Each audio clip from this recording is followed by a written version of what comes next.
"You're not family anymore." Those words from my own son cut deeper than the surgeon's knife that removed my breast cancer 3 years ago. There I stood, on the porch of the house I helped pay for, holding a dish of warm apple pie in my trembling hands, as the front door slammed shut with a force that seemed to shake the very foundations of my heart. It was the 4th of July, Independence Day, and ironically, the day I was declared independent, or better, excluded, from my own family. The smell of barbecues drifting through the neighborhood clashed with the bitter taste of tears I swallowed. 67 years old, and I never imagined my Michael, my firstborn, the same baby I cradled so many nights, would look at me with those eyes. His father's eyes, eyes that once loved me, now brimming with contempt. "Mrs. Thompson, are you all right?" a delivery man from the house next door asked, seeing me standing frozen like a statue, clutching a pie that no one would eat. I didn't answer. How could I explain that I'd just been banned from my own family's celebration? How could I say that my hands had made that pie with extra cinnamon, just how Michael liked it since he was 7, and now it was growing cold along with my heart? I turned away and walked to my silver Toyota Camry, the same one I'd been driving for 12 years. I placed the pie on the passenger seat, almost like it was a person, a companion, something that wouldn't reject me. "Ellie, you're pathetic," I muttered to myself as I started the car. The radio started playing Sweet Caroline, and I slapped it off. Neil Diamond was the song playing when I met Harold, my late husband. Not today. Today, silence would be my only soundtrack. I drove aimlessly through the streets of Boston, passing happy families carrying coolers and folding chairs toward the Charles River to watch the fireworks. American flags waved on nearly every house. Freedom, celebration, family. Everything I no longer had. What Michael didn't know, what no one knew, was that I'd been planning this visit for months, not just to bring a pie, not just to try for reconciliation. I had an envelope in the glove compartment, an envelope with results that changed everything. I parked near Boston Common and finally let the tears fall. Not the polite tears of a society woman, but deep, gut-wrenching sobs that shook my whole body. I cried for lost time, for mistakes made, for words left unsaid. But most of all, I cried for what Michael would never know now. My phone rang. Sarah, my daughter. She probably already knew what had happened. She and her brother were always close, even in their differences. I took a deep breath, trying to steady my voice. "Mom," her voice sounded worried. "Michael just called me. What happened?" "Nothing that hasn't happened before, dear," I answered, trying to sound stronger than I felt. "Just your brother exercising his right to independence. He said you showed up without calling and started questioning Diane about the kids' education. Is that true?" I closed my eyes. Of course that's how he'd tell it. Of course Diane, my daughter-in-law, would turn my simple question about Tommy's grades into some territorial invasion. "Sarah, I just asked if Tommy was doing better in math. You know that." "Mom," she interrupted, "you promised you wouldn't do that. After last time, you promised to give them space." Last time. She meant last Christmas, when I suggested that maybe, just maybe, letting Amber, my 12-year-old granddaughter, wear so much makeup wasn't appropriate. Apparently, questioning any parental decision was an unforgivable crime. "I just brought a pie, Sarah, an apple pie for the 4th of July. Silence on the other end. Then a sigh. "You can't just show up without calling, Mom. Not after everything. Everything." As if years of small clashes, built-up resentments, and unspoken hurts could be summed up in one word to explain the chasm that now separated me from my son. Before I go on, don't forget to join our group, where you'll have access to exclusive, ad-free stories right on your phone, even without internet. Just check the first pinned comment. "All right, Sarah," I finally said. "Tell your brother I'm sorry." And I hesitated, my hand instinctively reaching for the envelope in the glove box. "And that I understand his decision. Are you going to be okay? Do you want me to come by after the fireworks?" "No need, sweetheart. I'm heading home. I have things to take care of." I hung up before my voice could fail again. I looked at the apple pie on the seat beside me. Still warm, still filling the car with the scent of cinnamon and walnuts. A pie for a family that didn't want me anymore. That's when I made my decision. A decision that would change everything. That would shake the foundations of the family that had rejected me. Not an act of revenge, but of liberation. I started the car again. This time, I had a destination. Attorney Peterson's office was just 15 minutes away. It was a holiday, but he'd given me his personal number years ago when he handled Harold's will. "Leonard, this is Eleanor Thompson. I need to see you today. It's about the will." Yes, I know it's a holiday, but I glanced at the pie beside me. "Let's just say I've just gained my own independence, and I need to make sure it's permanent." As I drove, I watched the preparations for the city's fireworks in the distance.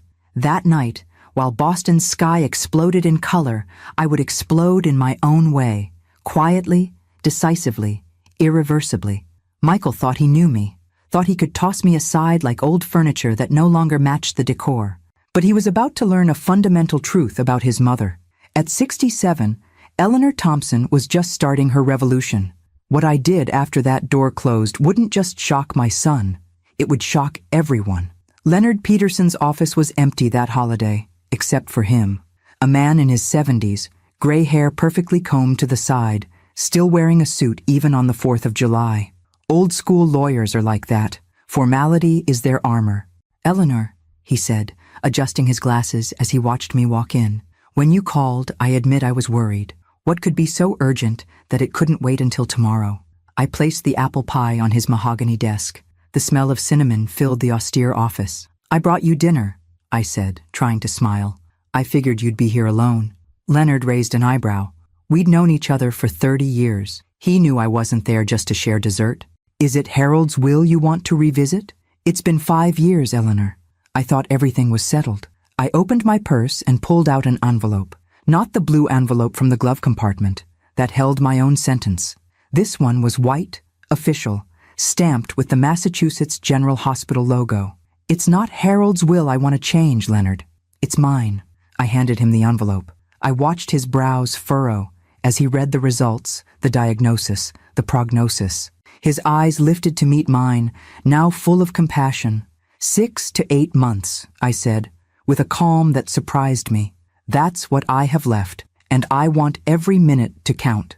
Leonard set the papers on the desk, took off his glasses, and carefully wiped them with a silk handkerchief he pulled from his jacket pocket. A ritual to buy time, to process. "Treatment?" he finally asked. "There are options. Palliative chemo, maybe a few extra weeks, reduced quality of life." I shook my head. "No, thank you." "Do your children know?"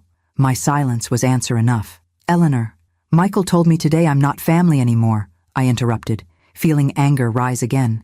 He closed the door in my face, literally. "Family conflicts happen, especially on holidays," Leonard said, taking a fork from his drawer and trying a bite of the pie. Extraordinary as always. But Eleanor, you can't make permanent decisions based on temporary emotions." I stood up and walked to the window. Outside, Boston was preparing to celebrate. Families, freedom, independence. These aren't temporary emotions, Leonard. Michael and I, this has been building for years. Small wounds that never healed, words we can't take back. I turned to face him. "Do you know what he said to me right before closing the door? 'I'll never forgive you for what you did to Dad.'" Leonard stopped, fork in midair. "What did he mean by that?" I took the blue envelope from the glove compartment that I'd brought with me. It was sealed, never opened. Harold died believing Michael was his biological son. The fork clattered onto the desk with a sharp sound that seemed to echo through the whole office. Leonard stared at me, speechless. "But you were married for 40 years. 42, I corrected. "And we were engaged when I got pregnant. But Michael isn't Harold's son." Saying those words aloud for the first time in 42 years felt like having a huge weight lifted from my shoulders. A secret kept for so long it had become part of me. "Eleanor, I never told anyone. Not Harold, especially not Harold." I sat down again, exhausted. He never questioned. Michael was premature, born 7 months after the wedding. A big, healthy baby for a premature, but no one dared comment. Leonard shook his head, incredulous. "And the biological father?"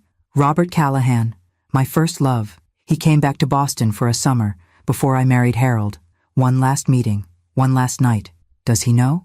"He died 15 years ago. Cancer, too. He never knew." Leonard sighed deeply, leaning back in his chair. "And you want to tell Michael now? After all these years? On your deathbed?" "I don't know, Leonard.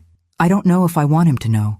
Part of me thinks he deserves the truth. Part of me, my voice faltered. Part of me fears it would just confirm that he's right to push me out of his life. So what do you want? I straightened my back, took a deep breath. I want to change my will. I want to sell my house. I want to spend the months I have left truly living, Leonard. Really living. No lies, no pretending, no more being the Eleanor everyone expects me to be. And your assets? Michael will get enough for his children's education. The rest goes to Sarah and to a cancer research foundation. I paused. And I want you to be the guardian of this. I handed Leonard the blue envelope. What's in here? The truth. All of it. Letters to Michael, to Sarah, to my grandchildren, and... I hesitated. Michael's original birth certificate, before I had it changed. Leonard took the envelope with care, as if it might explode. You want me to give this to them when I'm gone, yes, unless I decide to tell them before. The lawyer nodded slowly, placing the envelope in his briefcase. And now?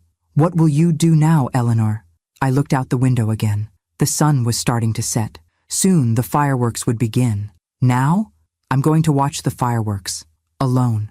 Like an independent woman on Independence Day. I smiled with more confidence than I actually felt. And tomorrow, I'll start living the rest of my life. Leonard stood and went to a bookcase, pulling out a bottle of whiskey and 2 glasses. I shouldn't drink with my medication, I commented. 1 sip won't kill you, he replied, pouring a glass for each of us. Then, realizing what he'd said, he froze. Eleanor, I didn't mean... I started laughing. A real freeing laugh. Soon Leonard joined in, and we laughed together like 2 old friends laughing at the biggest joke the universe has to offer, mortality. We raised our glasses. To life, Leonard proposed. To truth, I replied. We drank. The whiskey burned my throat, a reminder that I was still alive, very much alive. 2 hours later, I parked my car atop a hill overlooking the Charles River. The crowd gathered below, families sprawled on blankets across the grass, children running with sparklers, couples holding each other close.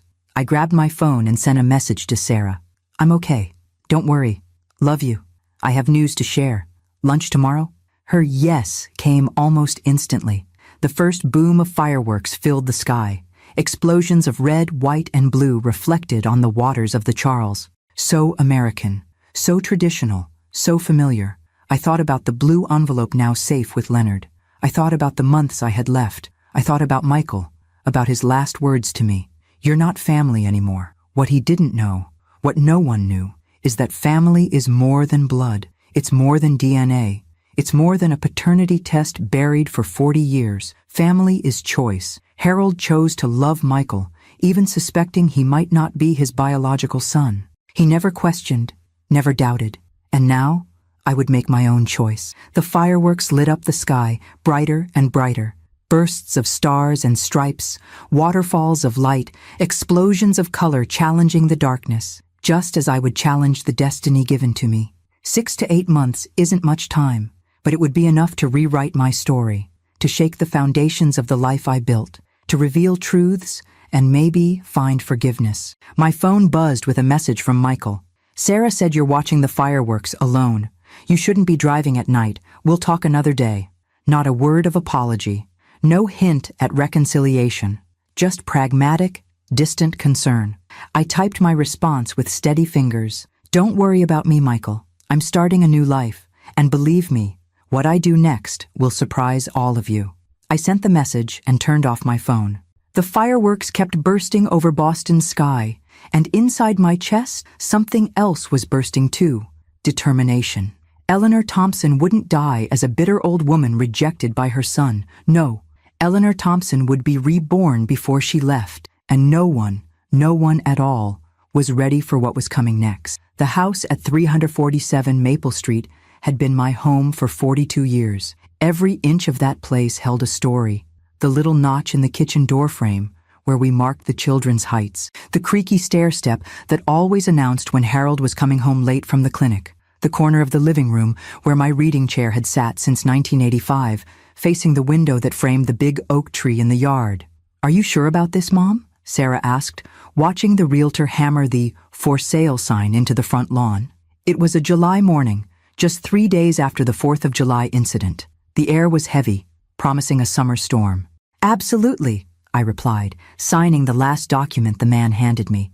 I want a quick sale, Mr. Collins. I don't mind lowering the price a bit to speed things up. Sarah looked at me as if I'd suddenly started speaking a foreign language. My pragmatic, always in control daughter couldn't hide her shock. But where will you go? What will you do with all this? She gestured toward the house full of furniture, pictures, keepsakes from an entire lifetime. The realtor, sensing the tension, mumbled something about coming back later and slipped out discreetly.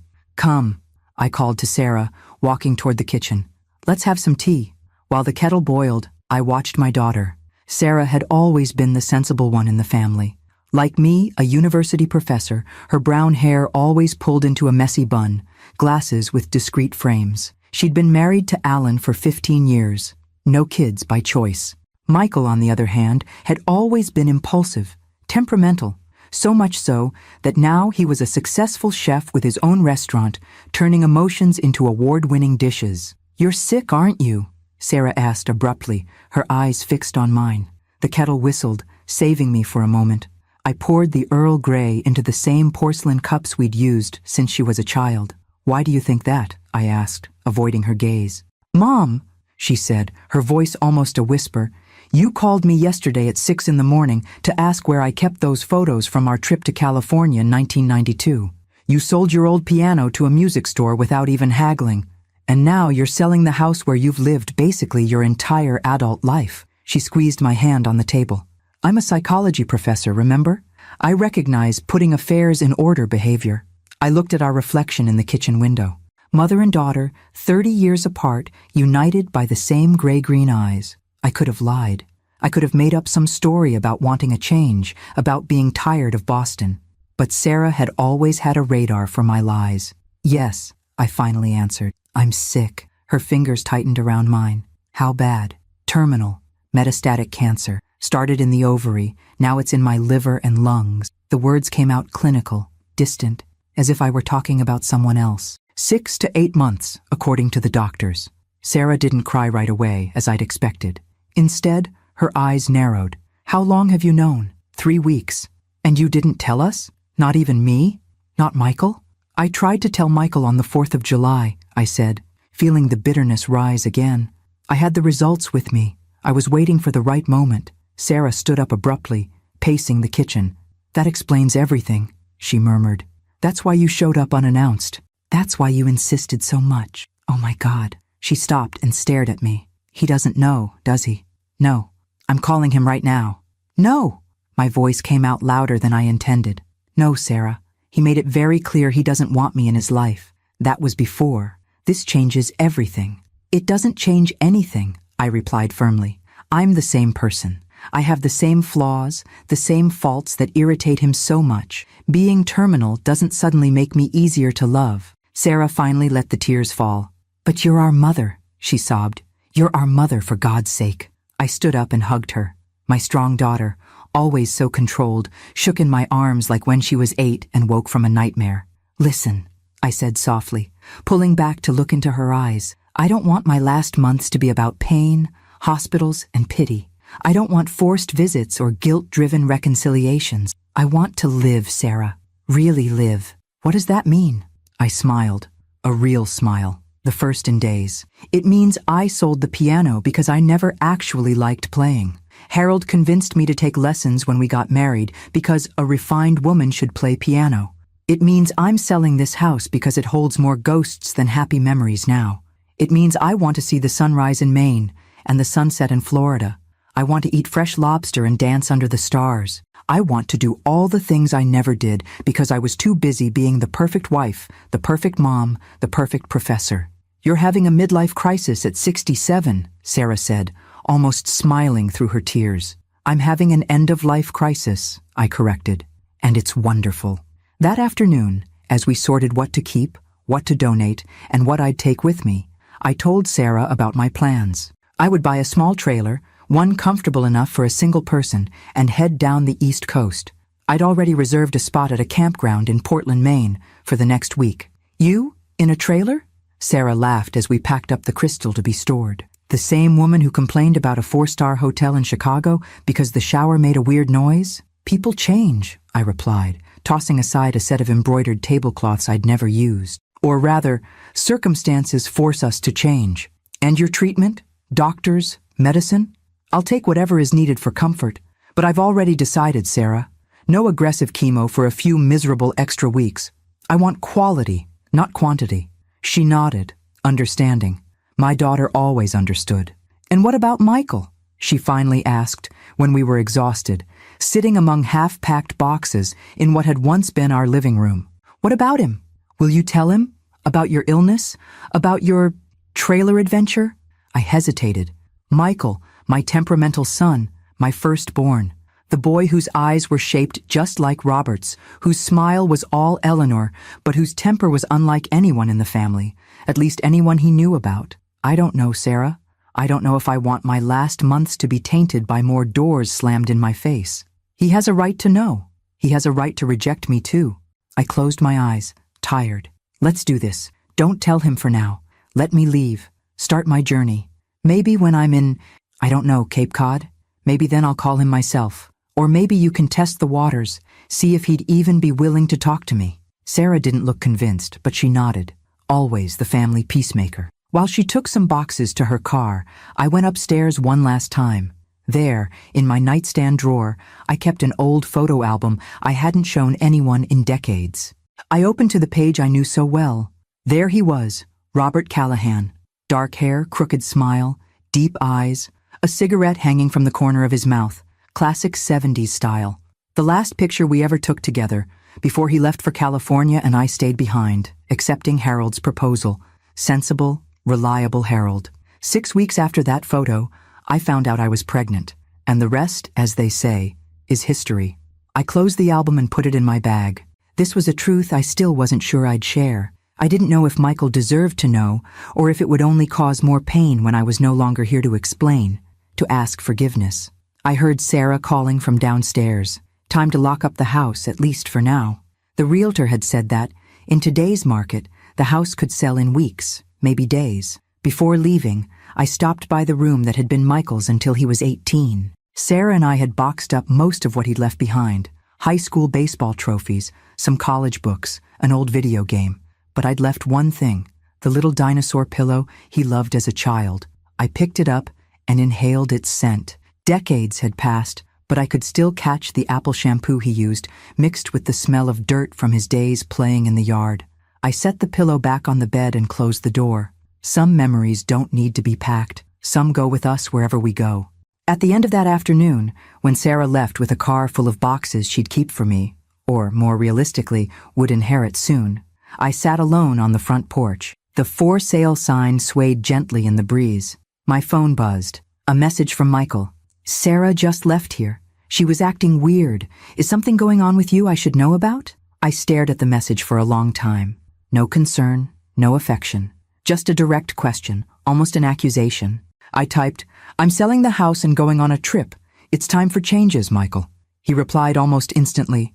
You're selling our house? Dad's house? Without even telling the family? Our house. Dad's house. Not my house, even though I was the one who cared for it for decades, kept every window clean, every floor waxed, every garden blooming. No, to Michael, I was just the caretaker of a property he considered more his than mine. It's already decided, I replied simply. I'll start my trip next week. If you want to say goodbye, you know where to find me. I turned off my phone before he could answer. The storm that had threatened all morning finally began. Big drops falling on the garden that soon wouldn't be mine. I didn't bother to go inside. I let the rain soak me, washing away tears I hadn't even noticed were falling.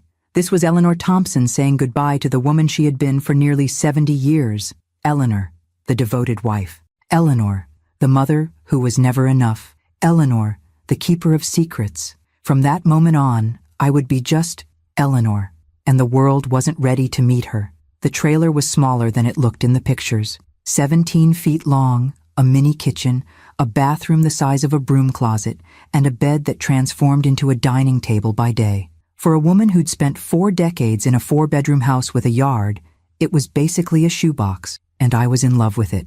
Are you sure you don't want me to come with you? At least until Maine? Sarah asked for the 3rd time. watching as I put the last few items away in the compact cabinets. "You've never driven anything this big before." "I took lessons, remember? 3 days of training." I smiled, adjusting the small vase of fresh daisies I insisted on putting in the window. "Besides, this beauty is practically the size of the SUV Diane drives to soccer practice." Sarah rolled her eyes at my dig at my daughter-in-law. "Some habits are hard to break." "Michael called last night," she said, seemingly casual, testing the mattress on the tiny bed. I froze for a second, then continued organizing the few kitchen utensils I was bringing. "Really? And what did my beloved son want? To know if it's true you sold the house in 3 days, for 20% below market value." I shrugged. "Mr. Collins did a great job. A young couple, first baby on the way. They fell in love with the house the moment they saw the swing in the oak tree. Michael is furious. He says you're throwing away the family's inheritance. As far as I know, my name was the only one on the deed since Harold passed." I shut the last cabinet a little harder than necessary. Funny how he's so concerned about the family inheritance now that he's excluded me from that same family.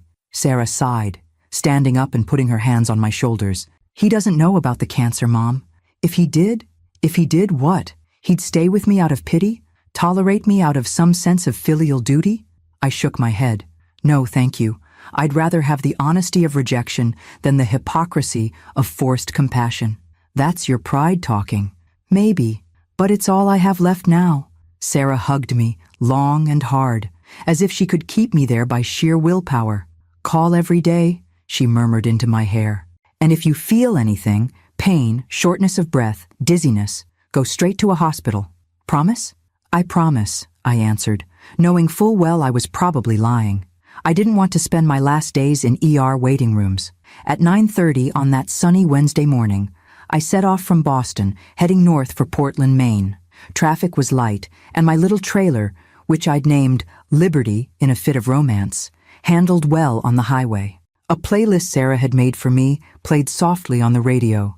Nina Simone, Aretha Franklin, Etta James, the soundtrack of my youth. Somewhere after Portsmouth, New Hampshire, I stopped at a roadside diner for coffee. I sat at the counter between truckers and travelers and ordered a slice of lemon pie and black coffee. "Traveling alone, honey?" asked the waitress, a woman around 50 with a name tag that read Dottie. "Yes," I replied, feeling a strange satisfaction in saying it. "I'm taking a road trip up the coast. Your husband didn't want to come?" "I'm a widow," I replied. Then, suddenly feeling a need to explain more, I added, "Actually, I'm starting a new life. Sold my house, bought a trailer, and I'm seeing where the road takes me." Dottie smiled, a smile that said she'd seen it all from behind that counter. "Good for you, honey. Never too late for an adventure." She winked. "Believe me, I've seen everything here. Just last week, an 82-year-old lady sat right where you are, heading to Vegas to marry a man she met online. Said her kids were having fits, but she didn't have time to waste. We laughed together, and for a moment, I wondered if I'd ever have the courage for something like that. Not marriage, of course. One marriage was enough for a lifetime. But the boldness, the guts to truly not care what others thought. Maybe, with the limited time I had left, I could learn. Back on the road, with the horizon opening up ahead of me, I thought about how much my life had changed in just 1 week. From the respectable lady, retired English literature professor, Jane Austen specialist, to a nomad with a trailer and no fixed address. What would my old colleagues at the university say? What would my students, who saw me as the epitome of academic tradition, think? Eleanor Thompson, the woman who once scolded a student for wearing ripped jeans to class, now driving up the interstate listening to blues with no set destination. My phone rang through the car's Bluetooth system. Michael. I hesitated, my finger hovering over the answer button. Finally, I pressed accept. "Hello, Michael," I said, keeping my voice calm. "Mom?" he answered, his voice tense. "Sarah says you're driving a trailer up the coast. Is that true, or is she exaggerating?" "It's absolutely true. I'm on my way to Portland right now." Silence on the other end. Then, "Have you lost your mind? At 67, you decide to sell the family home for practically nothing and head out like some sort of aging hippie. It's interesting how the house is suddenly the family home when it's about the money, but it's just my house when it comes to responsibilities and upkeep." I kept my tone deliberately light, almost amused. "And yes, maybe I have lost my mind. Or maybe I've finally found it. Is this because of what happened on the 4th of July? Is this some kind of emotional blackmail? Because if it is, not everything revolves around you, Michael, I interrupted, surprised by my own boldness. Believe it or not, this decision has nothing to do with you. It's about me, about what I want. What do you want? His voice was incredulous. Since when do you know what you want? You spent your whole life doing what Dad wanted, being who he wanted you to be. And now, 5 years after he's gone, you're suddenly the queen of freedom? His words hit like a punch, not for their cruelty, but for their accuracy. Michael always knew how to find the weak spot and press hard. You're right, I replied softly, surprising him. I spent decades being who everyone else wanted me to be. The perfect wife to Harold, the perfect mother to you and Sarah, the perfect teacher for my students. And you know what? I'm tired. I'm so incredibly tired of being everyone's Eleanor, but my own. Another silence, this one longer. There's something you're not telling me, he finally said, his voice less harsh. Sarah's acting weird. You're acting different. There are a lot of things I haven't told you over the years, Michael. Some you might never know. Others, I paused, thinking of the blue envelope with Leonard. Others, maybe one day. That's cryptic, even for you, Mom. I laughed, a genuine laugh. Maybe I'm discovering my mysterious side. They say older women become invisible in society. I'm using that to reinvent myself. I don't like this, he muttered, almost to himself. I really don't like this. You don't have to like it, dear. I'm not asking for permission. A sign announced the Portland exit in 2 miles. I was almost at my first destination. I have to go, Michael. I'm getting to Portland. Mom, he said quickly before I could hang up. Be careful, okay? And let me know when you get there, so I know you're safe. A small gesture, almost insignificant to most people. But from Michael, the same Michael who had slammed the door in my face just a week before, it was practically a peace offering. I will, I promised, and hung up.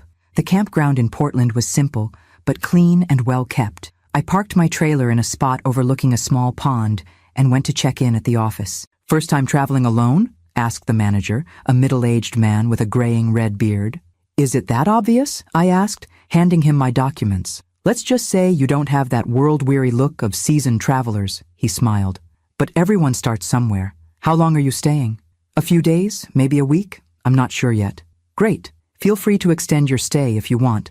We have a community campfire every night, if you'd like to join the other campers. Fridays are music nights. One of our regulars brings his guitar.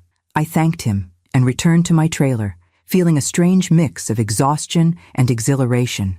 I had done it. I had really left everything behind. I was doing something completely unthinkable for the old Eleanor.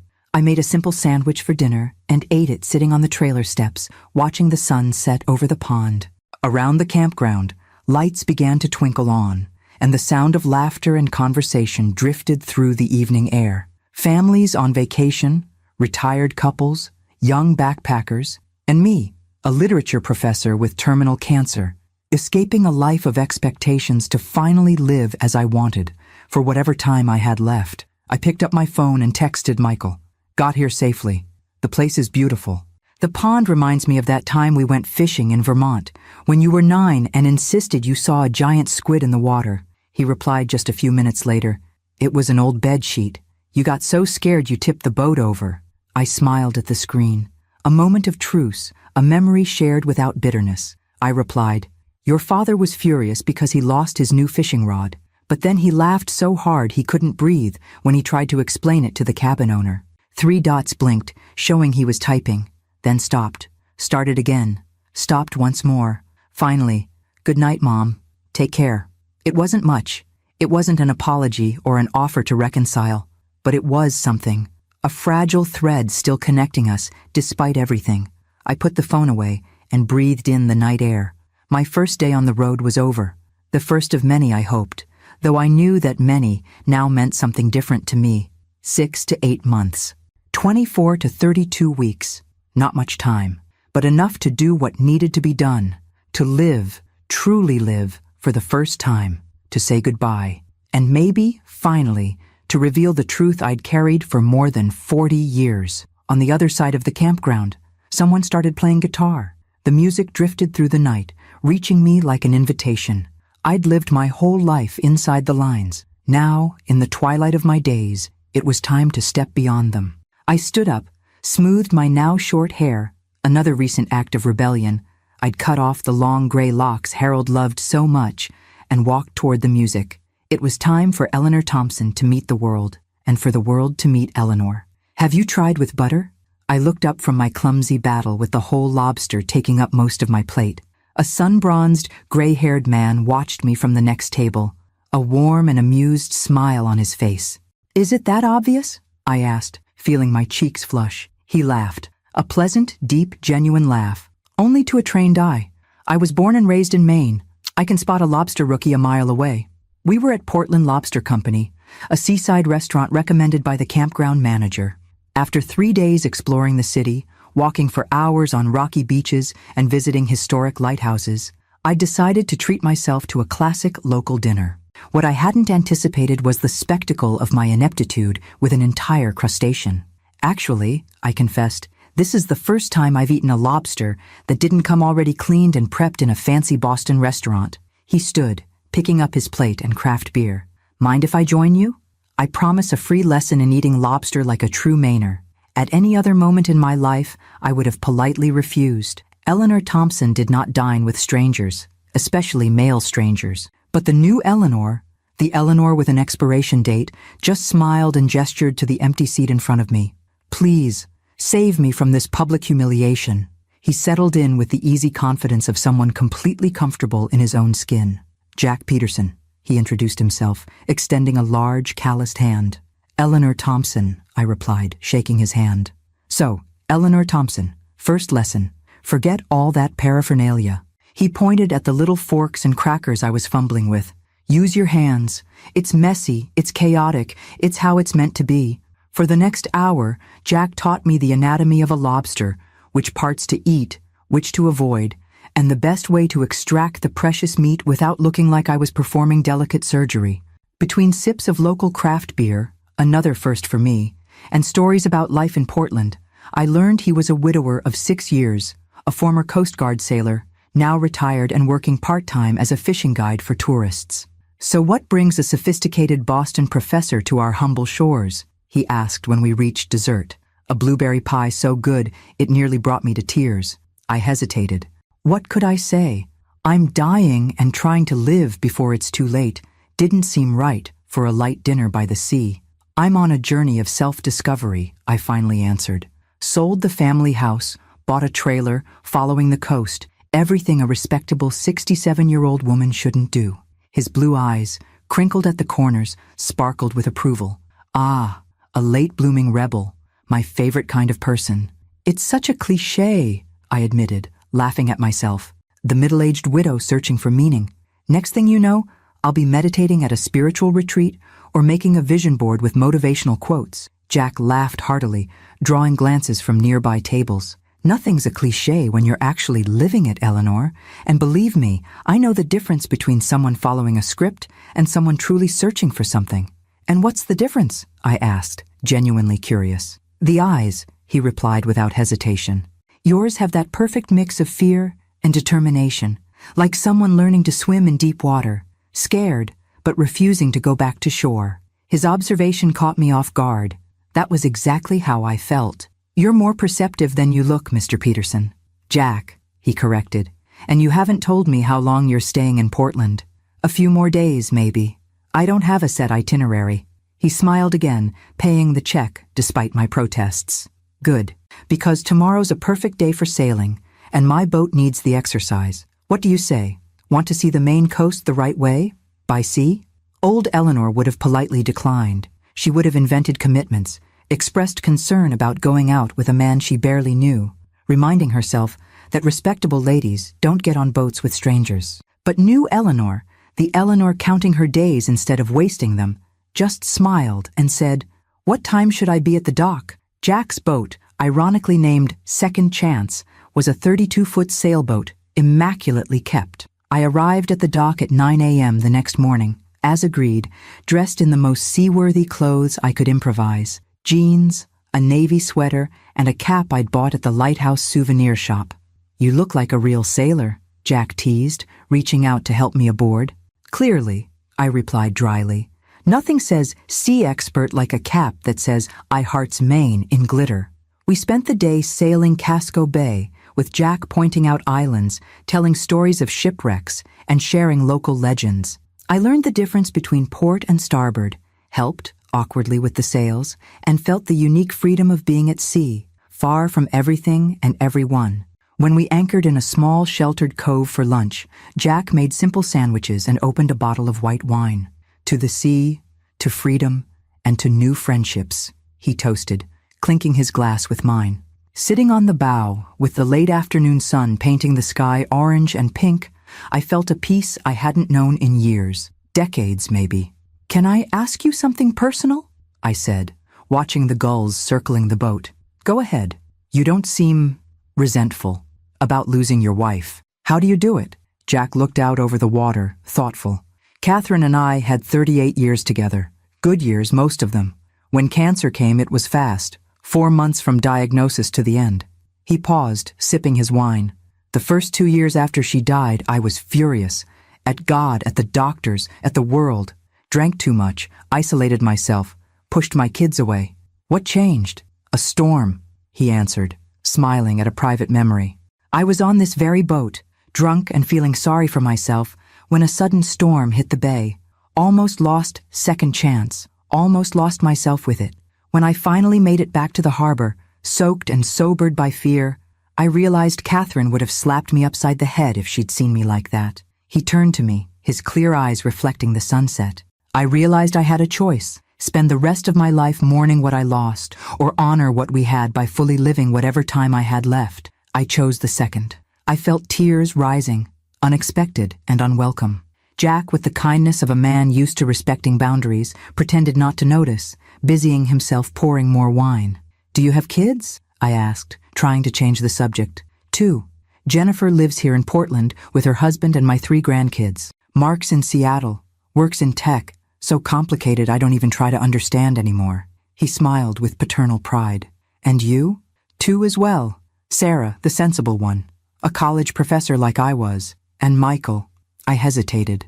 "Michael's a chef, owns his own restaurant in Boston. We're complicated right now."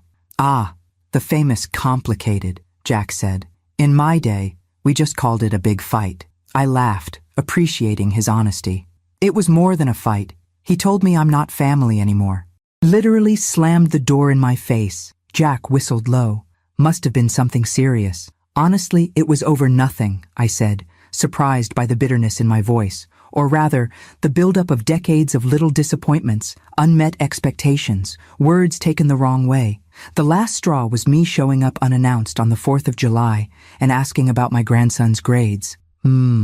Jack murmured, unconvinced. "There's usually more behind closed doors." I thought of the blue envelope kept with Leonard, the secret I'd carried for decades, the truth that could destroy the image Michael had of his father, of himself. "Maybe," was all I said. Jack, with the tact of someone who recognizes dangerous ground, changed the subject, telling stories from his Coast Guard days. When the sun finally set, we sailed back to the harbor under a starry sky, with the crescent moon lighting our way. On the dock, I hesitated. Old Eleanor would have thanked him for the wonderful day and left. New Eleanor wanted more time, more conversation, more life. "You know what I've never done?" I said casually as we disembarked. "What's that?" "Walked on the beach by moonlight. Seems like the kind of thing a woman on a journey of self-discovery should do, don't you think?" Jack smiled, that same warm smile that had won me over lobster the night before. "I know just the beach for that, and it's only 10 minutes from here." The beach was just as he'd promised, deserted, with soft sand and the hypnotic sound of gentle waves. We walked barefoot, talking about books. He was an avid reader of historical nonfiction. Music, we shared a love for classic jazz, and places we dreamed of visiting. He'd never been to Europe, I'd never seen the Grand Canyon. When we stopped to watch the moon reflected on the ocean, Jack lightly touched my hand, a questioning gesture. I looked at him, for his honest face, kind eyes, the posture of a man who'd lived a life of hard work and integrity. And I made another decision the old Eleanor would never have considered. I laced my fingers through his. "Can I be very direct, Eleanor?" he asked, his voice softer than before. Please, there's something about you. Something that says you're carrying more than just a distant son and a midlife crisis. I felt my heart race. Was it that obvious? What makes you think that? I asked, trying to keep my voice steady. The urgency, the way you watch everything, like you want to memorize every detail, like you're saying goodbye, not just discovering. I stepped away, letting go of his hand, hugging myself. The sea breeze suddenly felt colder. Am I that transparent? Only to someone who's been on the other side, he answered gently. Catherine had the same look in her eyes in her last months. The tears I'd held back for weeks finally spilled over. No judgment, no questions. Jack just held me, letting me cry into his chest that smelled of sea and wood. When I could finally speak, the words came out broken. 6 to 8 months. Metastatic cancer. My son doesn't even know yet. Nobody does, except my daughter and my lawyer. And now me, he finished softly, brushing a lock of hair from my face. And now you, a stranger I met 2 days ago. Sometimes it's easier to share secrets with strangers, less complicated. We stood in silence for a few minutes, just the sound of the waves between us. What are you really looking for, Eleanor? On this trip? This journey? The question I'd been avoiding. What did I want? Redemption? Forgiveness? Adventure? Escape? I want to live authentically, at least once, I finally answered. I want to be completely myself. No fear, no apologies. I want to fix what can be fixed and make peace with what can't. And I hesitated. I want to decide how to finish my story. Jack nodded, understanding the weight of what I wasn't saying out loud. It's a brave search, he said, and if I may say so, one that deserves company, at least for part of the way. I looked at him surprised. What are you suggesting? I have a boat. You have a trailer. The coast is long. Maybe we could explore some of it together. No commitments, no expectations, just 2 travelers sharing the road for a while. In another life, another time, I'd have thought the proposal scandalous, reckless, maybe even dangerous. A respectable lady doesn't just run off with a man she barely knows. But a terminal illness has a way of clarifying priorities. How much time do you have? I asked. All the time in the world, he answered with a smile. At least until fall, when I promised my daughter I'd help with her new house. I can't promise I'll make it to fall, I said, the reality of my condition hanging between us. I'm not asking for promises, Eleanor, just company, for as long as we have. The moon shone above, silent witness to another moment of transformation in Eleanor Thompson's life, from professor to widow, from mother to stranger, from dying woman to, what? A woman still able to feel, to risk, to live. I have one condition, I said, surprising us both with a mischievous smile. Name it. I want to see a whale before I die. A real whale in the ocean, not in an aquarium. Jack threw his head back and laughed, a sound that seemed to belong to the night, the sea, to life itself. Eleanor Thompson, I may not be able to fix your relationship with your son or give you more days, but I promise this. Before summer's over, you'll see whales. Not just one, dozens of them. Under the Portland moon, with the sea as our witness, we sealed our unlikely pact with a kiss, the first I'd given a man since Harold died. And it was different from anything I'd ever felt before, because for the first time in my life, I was kissing someone not as the Eleanor I was supposed to be, but as the Eleanor I really was. Free, imperfect, real, and still alive, gloriously alive. Cape Elizabeth, Maine, has one of the most beautiful lighthouses on the East Coast. Portland Head Light, built in 1791, stands tall above the rugged rocks, bravely facing the Atlantic Ocean for over 2 centuries. It was there, sitting on a time-worn wooden bench weathered by salt and wind, that I began to write the letters. Jack had left to take care of some things in Portland before our joint journey down the coast. We were planning to head south in the coming days, me in my trailer, him sometimes by boat, meeting in pre-arranged ports. An improvised adventure with no strings or expectations, exactly what I needed. I took from my pocket a small leather notebook I'd bought at a charming stationery shop in downtown Portland. Its dark brown cover featured a discreet embossed lighthouse, seemed fitting for my intentions. Inside, I kept envelopes and quality stationery, the kind you hardly find anymore in the digital age. The first letter would be for Sarah, the easiest, or perhaps the hardest, because it would be the most honest. Dear Sarah, If you're reading this, it's because I'm already gone. Leonard must have given you this package, just as we arranged. First of all, I'm sorry. I'm sorry I didn't let you be with me until the end. Maybe it was selfish, but I needed this journey alone. Well, not so alone as I told you about Jack over the phone. I needed to rediscover who I am, away from the roles I played all my life. There's so much I want to tell you, daughter. So many truths I kept, some to protect, others out of cowardice. The first truth, you were always my anchor. While Michael was the storm that constantly challenged me, you were the safe harbor that kept me centered. Maybe that's why I was harder on him and softer on you. It wasn't fair to either of you.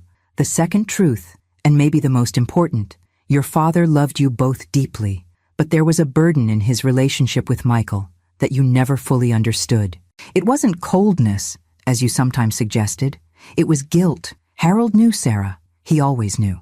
I stopped writing, watching a seagull land nearby on the bench. How to explain? How to put into words something I never fully understood myself? I took a deep breath and continued.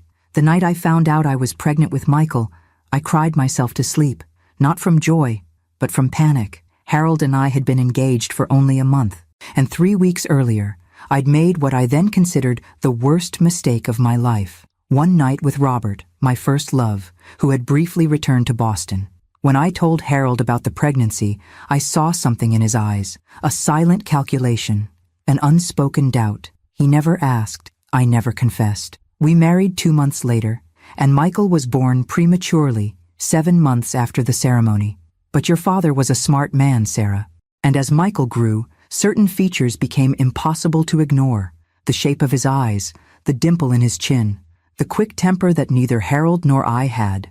One night, when Michael was about 8, Harold came home late from a medical conference. I was already in bed, pretending to sleep. He sat on the edge of the mattress and said in the dark, "It doesn't matter where he came from, Ellie. He's my son, the only son I'll ever have." I pretended not to hear, and we never spoke of it again. Years later, I found out why. Harold had mumps as a teenager, which left him sterile. He knew from the start that Michael couldn't be his biological child, and even so, he chose to love us, chose to raise Michael as his own. Tears blurred my vision, lightly smudging the ink on the page. I wiped them away and continued. This is the truth Michael never knew, that his father loved him not out of obligation, not by mistake, but by conscious, deliberate, daily choice. And this is the truth that broke my heart when on July 4th, he accused me of doing something terrible to Harold. What Michael overheard, a few days before his father's death, was only part of the story. Harold, delirious from medication, murmured something about forgiving Ellie and the boy. Michael took it as some betrayal on my part that had hurt his father. He never guessed it was Harold's act of forgiving himself for never having the courage to admit his infertility, for letting me carry the weight of that secret alone. Sarah, only you can decide if Michael should know the whole truth. I've included a letter for him too, but it's up to you to judge if he's ready to receive it. As for you, my sensible daughter, my peacemaker, my heart, I want you to know that I was happy. Despite the secrets, despite the omissions, despite the small and large flaws we all have, I had a full life. And these last months on the road, rediscovering myself, were a gift I never thought I deserved. I love you more than words can say, Mom. I placed the letter in the envelope, sealed it, and wrote Sarah's name in my best handwriting. One letter done, many still to write. My phone buzzed with a message from Jack. I'm coming back. Dinner in the trailer or at the restaurant? I smiled at the screen, quickly replying, trailer. I have wine and stories to share. As I put away my phone, I noticed 3 missed calls from Michael. No voicemails. Typical, wanting to communicate, but only on his terms, in his own time. I decided the next letter would be for him. The hardest, no doubt. How do you explain 4 decades of secrets? How do you ask forgiveness for a lie that big? Before I could begin, my phone rang again. Michael. Hello, I answered, keeping my voice neutral. Finally, he replied, sounding irritated. Where are you? I've tried to reach you all day. I'm in Cape Elizabeth watching the lighthouse. It's stunning, you know? Built by order of George Washington. Mom, I don't care about lighthouse history right now. We need to talk about the house. Of course. The house. Always back to that. The house has already been sold, Michael. That's done. It's not that simple. His voice was tight, controlled. I found some things in the attic at Sarah's house, things you left with her.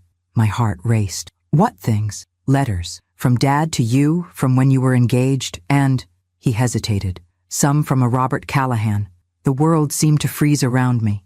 The letters, the damned letters I thought I'd destroyed decades ago.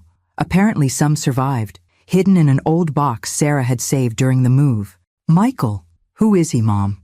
This Robert? The letters are from just months before you married Dad. He writes like you had some sort of history.